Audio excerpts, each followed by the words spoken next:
सामीन हज़रात अस्सलाम वालेकुम। दोस्तों, कैसे हैं आप? हम उम्मीद करते हैं कि आप सब खैरियत से होंगे और खुदा के फजल करम से हम सब भी खैरियत से हैं। यानी वाक़या करबला, यानी करबला के बाद क्या हुआ। वाक़या करबला के बाद जो मामलात पेश आए दोस्तों, दिल दहलाने वाले मामले हैं। यानी ऐसे जुल्म व सितम अहले बैत पर हुए जो आम किसी आदमी पर वो जुल्म व सितम कर दिए जाएं बर्दाश्त ना कर सकेगा। दोस्तों, जुल्म की इंतहा कर दी बनु उमैया ने। इस बनु उमैया के ख़ानदान ने जो हश्र किया अहले बैत का, दोस्तों कभी भी तारीख भुला नहीं सकती। यानी क़यामत तक ये दास्तान भूलने वाली नहीं है। हज़रत इमाम हुसैन अलैहिस्सलाम जब शहीद हो गए और जो इनके बीवी बच्चे अहल व अयाल जो बचे, उनके खेमों में आग लगा दी गई और औरतों को बेपर्दा कर दिया गया। यानी कि उनके सरों से दुपट्टे छीन लिए गए और जितने शहीद हुए थे उन सब के सर नेज़ों पर चढ़ाए गए। और जो ये बचे हुए थे, जैसे कि हज़रत इमाम ज़ैनुल आबिदीन बीमार थे, वो बचे थे, उनको हज़रत ज़ैनब, हज़रत सकीना और बाकी जो फ़र्द बचे थे उनको कैदी बंदी बना करके इब्ने ज़ियाद मलून के दरबार में पेश किया गया और वहाँ इस तरह पेश किया इनको जैसे कि मुजरिम होते हैं, कैदी होते हैं। दोस्तों, तमाम मुसलमान कहते हैं कि साहब करबला हुई, ये तो अल्लाह के हुक्म से हुई, अल्लाह का फैसला था। मगर मैं उन बेगैरत और उलमाओं से पूछना चाहता हूँ जो कतन ये कह देते हैं कि साहब उनका सोग मनाना, गम मनाना, मातम करना, ये करना, ये सब गलत है। मैं कहता हूँ अगर ऐसी आफत, ऐसी परेशानी तुम्हारे ख़ानदान पे अगर आ जाए तो जब तक जियोगे क्या उसको भूलोगे?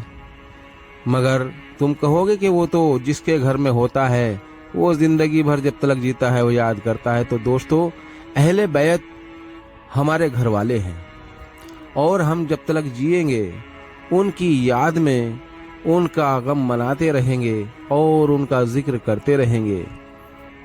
यानी हम उनको अपना ही समझते हैं, इसीलिए उनकी याद और उनका जिक्र करते हैं। दोस्तों, इस तरह से कैदी बंदी बनाना कहाँ का इंसाफ था। अगर दुश्मनी थी तो हज़रत इमाम हुसैन अलैहिस्सलाम से दुश्मनी थी और उनको जब शहीद कर दिया गया तो दुश्मनी ख़त्म हो जानी चाहिए। जैसा कि अगर देखा जाए तो इनसे ज़्यादा समझदार तो अंग्रेज़ निकले।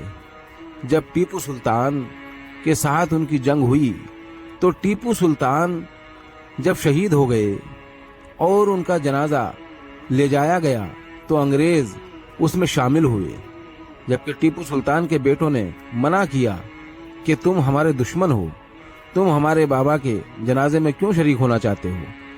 तो अंग्रेज़ों ने कहा था कि दुश्मनी हमारी टीपू सुल्तान से नहीं थी, हमारी दुश्मनी टीपू सुल्तान की बहादुरी से थी। और टीपू सुल्तान अब चूंकि शहीद हो चुके और उनकी बहादुरी खत्म हो चुकी, इसलिए अब हमारी उनसे कोई दुश्मनी नहीं। जिस चीज से दुश्मनी थी वो खत्म हो गई, टीपू सुल्तान से हमारी कोई दुश्मनी नहीं थी। तो दोस्तों, इससे अच्छा व्यवहार तो उन गोरों ने टीपू सुल्तान के साथ किया, मगर इन जालिमों ने तो जरा भी ये हया नहीं की कि ये जो फर्द हैं ये कौन से घराने के हैं। ये अहले बैत के घराने के हैं जिनके बारे में कुरान में आयतें नाजिल हुई अहले बैत की शान में, और नबी पाक सल्लल्लाहु अलैहि वसल्लम ने कितने नाजों से, कितने प्यार से पाला था अपने नवासों को, अपनी नवासियों को। दोस्तों, ज़रा सी भी हया ना की इन बेगैरतों ने और बेशर्मी के साथ उनको हाथ बांधकर गले में रस्सियां, जंजीरें और पैरों में बेड़ियां डाल करके उनको ले जाया गया और जगह जगह एक मजमा लगाते और गलियों गलियों से कूचों कूचों से उनको लेकर जाते। जो भी कोई पूछता ये कौन है, तो ये बेगैरत कहते कि बागी जमात थी, वो कत्ल हो गई, अब ये उनके अहलो अयाल हैं, यानी इन्होंने बागी बताया। मौला इमाम हुसैन अलैहिस्सलाम को बागी कहने वाले, उन्हीं की तरफदारी करने वाले आज जो लोग कहते हैं कि साहब यजीद की कोई खता नहीं, मैं कहता हूं यजीद की अगर कोई खता नहीं है तो यजीद मलून ने उन लोगों को सजा क्यों नहीं दी जिन लोगों ने अहले बैत के साथ ये जुल्म किया।